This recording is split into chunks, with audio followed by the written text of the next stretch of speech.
টি-20 বিশ্বকাপের স্কোয়াড থেকে বাদ পড়ে গেল বাংলাদেশ। টি-20 বিশ্বকাপ 2026 যেটা ভারত এবং শ্রীলঙ্কাতে অনুষ্ঠিত হবে, সেখান থেকে বাদ পড়ে গেল বাংলাদেশ।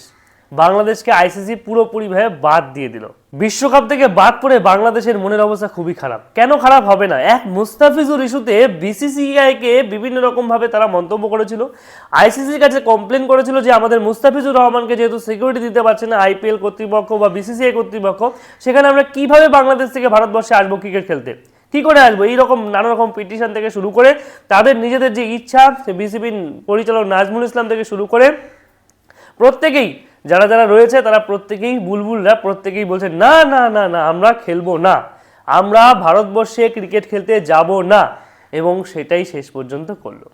কিন্তু যাই হোক, এই যে খেলা এবং না খেলার মধ্যেকার সম্পর্ক, তার ফলে বাংলাদেশের কি কি ক্ষতি হতে পারে, বাংলাদেশের কি কি ক্ষতি হতে পারে তা চলুন। প্রথমত হচ্ছে আইসিসির কাছে যেভাবে তারা বাংলাদেশ বারণ করলো যে আমরা খেলবো না, আমাদের নিজেদের সিদ্ধান্তে অটুট থাকবো, এবং বাংলাদেশের মানুষের ইমোশনকে তারা প্রাধান্য দিল, বাংলাদেশের ক্রিকেটের ভবিষ্যৎ নিয়ে চিন্তা করলো না।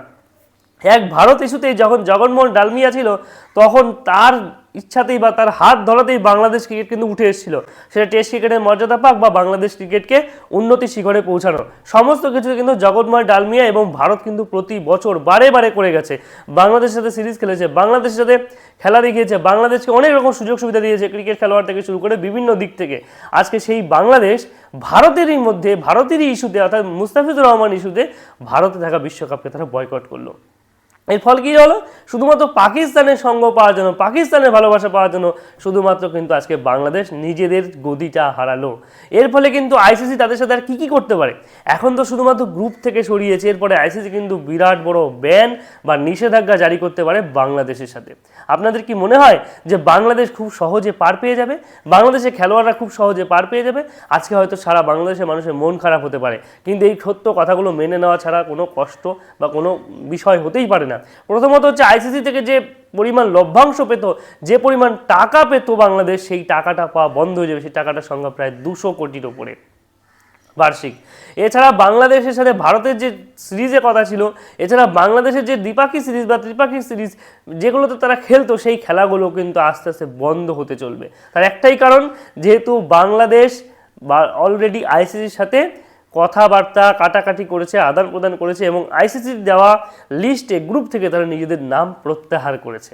সেই জায়গায় জায়গা করে নিল স্কটল্যান্ড।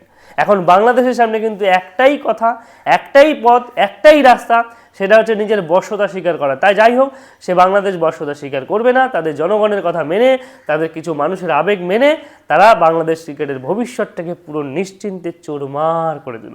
যাই হোক, অনেকেই বলে যে বাংলাদেশের ক্রিকেট খেলার কী দরকার, স্টেডিয়ামে এসে ভক্তরা মুখে জুতো মারে, স্টেডিয়ামে এসে ভক্তরা গালাগালি করে, এই সমস্ত কিছু আমরা বাংলাদেশ ক্রিকেটে দেখেছি। আমি নিজে বাংলাদেশে খেলা দেখতে গিয়ে দেখেছি যে নিজের মুখে ভক্ত জুতো মারছে, নিজের মুখে ভক্ত গালাগালি করছে শুধু বাংলাদেশের খেলোয়াড়দেরকে। আরও নানা রকম চোর চোরচুরি বিভিন্ন রকম কথাবার্তা কিন্তু আমরা শুনেছি শুধুমাত্র খেলোয়াড়দের মুখে। কিন্তু আজকে বাংলাদেশ যে লসটা করলো, সেই লসটা কত বছরে ভরবে? ভারত কিন্তু তাদেরকে হাত ধরে উঠিয়েছিল, আজকে সেই ভারতকে ঘৃণা করে তারা পিছিয়ে হাঁটলো। এতে দোষটা কার? আপনারা অস্বীকার করতে পারবেন যে ভারত ছাড়া বাংলাদেশের অস্তিত্ব ছিল? ভারত ছাড়া বাংলাদেশের ক্রিকেটকে উঠতে সাহায্য করেছিল কেউ? বলতে পারবেন? পারবেন না। তো যাই হোক, এটুকুই বলার ছিল। ভালো থাকবেন, এবং পরবর্তীকালে বাংলাদেশের ক্রিকেটে কী হবে না হবে সেটাও আমরা দেখব। কিন্তু এর পূর্বে যে কেউ বিশ্বকাপ বয়কট করেনি এমনটা নয়। কোনো একটা দেশে যেতে চায়নি, সেটা কিন্তু ইংল্যান্ড করেছে, সাউথ আফ্রিকা করেছে, বা আরও অন্যান্য টিমও করেছে। সেক্ষেত্রে বাংলাদেশ কিন্তু সেই রকমভাবে শক্তিশালী হতে পারেনি এখনও যে তাদের দ্বারা আইসিসি প্রভাবিত হতে পারবে। যাই হোক, যেটা করেছে বাংলাদেশ নিজেদের ভালো মনে করে করেছে, সেটা তাদের দর্শকগণ অবশ্যই তাদেরকে স্বাগত জানাবে। কিন্তু আইসিসি এবং বিশ্ব ক্রিকেটে তারা কোন জায়গায় পৌঁছাবে সেটাও কিন্তু দেখার অপেক্ষা। ভালো থাকবেন। যারা বিচার বুদ্ধি সম্পন্ন মানুষ তারা অবশ্যই কমেন্ট করবেন। ধন্যবাদ।